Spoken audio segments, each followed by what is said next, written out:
Stealth Digger Nation, what is up? And on this week, we're gonna actually get back to KITT finally. So, not gonna do anything crazy this week. We're gonna pull the transmission pan off for sure because I have to make a repair. It's badly dented and you can't buy it. And we'll see if we get anything else done. Let's check it out. That is amazing. We're on a road. Nice. Sweet. This, my friends, Unreal.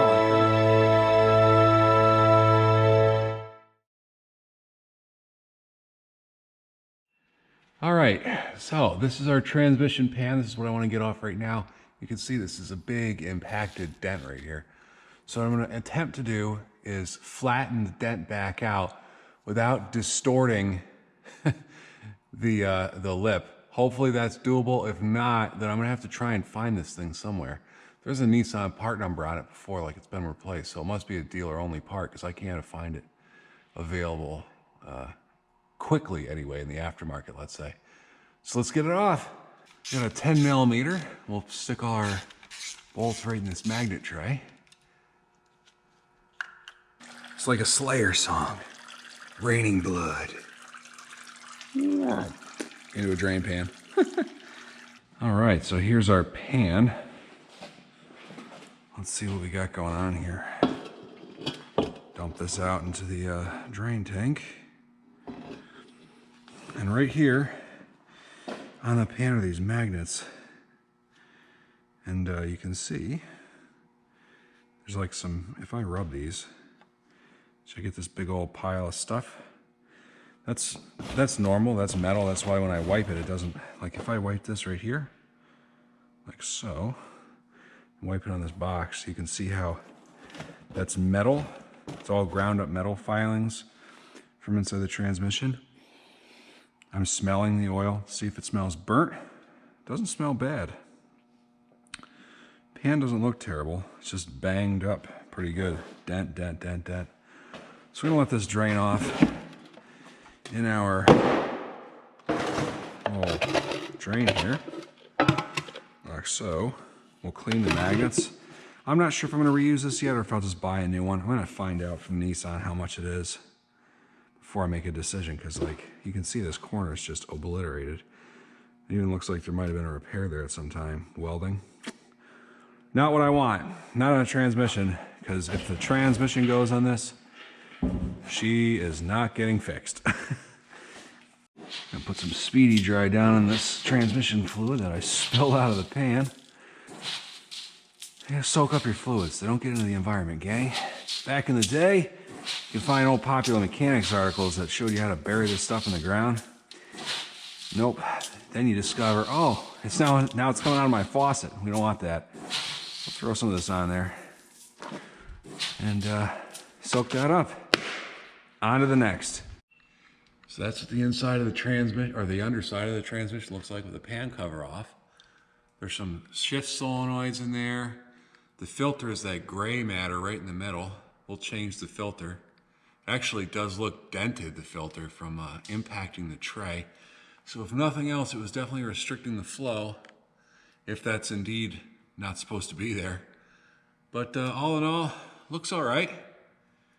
So she should clean up good with a new filter. Now, I didn't notice this last time. I should have, because I do enough of this sort of thing. See these bleeder valves? They're all flaking with rust. These will not, there's no way that these things are gonna work. As soon as I go to turn that, especially considering there's no rubber caps on here to keep water out of the inside of them, these things will be rusted right up and they're gonna shear off. So unfortunately, I'm gonna have to at minimum get wheel cylinders here to replace in the back. The drums, I think if I remember right, the inside looked pretty good, and I'll check the video myself from the original rather than pull the drums back, ouch, pull the drums back off. But at minimum, I'm gonna need to put new wheel cylinders in the back. And to stave off any further delay on the lines, I also noticed that these are running a really strange style of line. So I'm gonna cut one of these lines, like I'll cut this one, and just pull the fitting out so we can match up the fitting, because I think these are bubble flares, ISO flares. And I'll show you what one looks like here in a minute. I'm gonna cut this thing right here. You can see how easily that broke. I mean, look, as soon as I kink it, just thin, paper thin, all these lines. See this here, I can even see. Like, it's split, but there's no fluid in the system, so as soon as I put stuff in there, it would go. I guess there was some fluid in the system, now wasn't there? My bad. I need one of these flare wrenches. I think I'll just grab these two. Should be metric, being that it's foreign. Alright, so get our flare wrench on here and wiggle it on because it's so rusty as far as possible so it doesn't strip coming off. There we go. Almost there.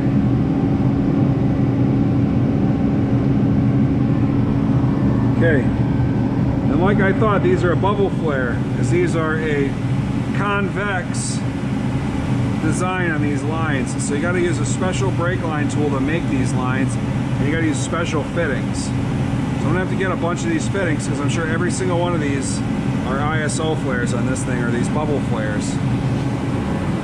Now here's a bunch of different line fittings here, right? So there's actually a bubble flare thing I have that is a conversion from this to the inverted flare. But I don't want to use these. One, they're probably not, I mean, just thinking about it, they're probably not the same thread. I don't know, maybe they are.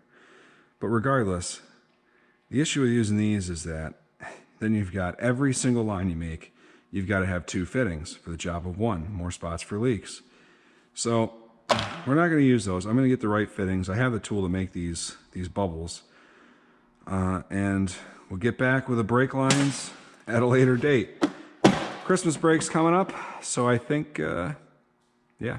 Well, that's all the time we have for today, Stealth Digger Nation. So, you know, I don't think that was really a lot of work. It was a very short episode. So what I'll do, let's see here. I'm running a contest now on Stealth Digger Nation every Tuesday at about 5 o'clock-ish, give or take, depending on when I get home. I make a post where you do a scavenger hunt for, I list 5 videos. You have to answer 5 questions based on Stealth Digger videos way back in the continuum. And I say what those are, so the first to answer the 5 questions will win a prize and a giveaway that goes out to you. So in the spirit of that, just because this was a short episode, I am thinking of a number from 1 to 20. The first person, you get one guess. The first person to get it right, I'll give you this package right now. This is 10 foreign coins and 2 of my channel stickers, and also a Stealth Digger sticker. Good luck. I'm not going to post another kit video until probably after Christmas, close to the New Year's, maybe after January 1st, because I'm going on vacation again.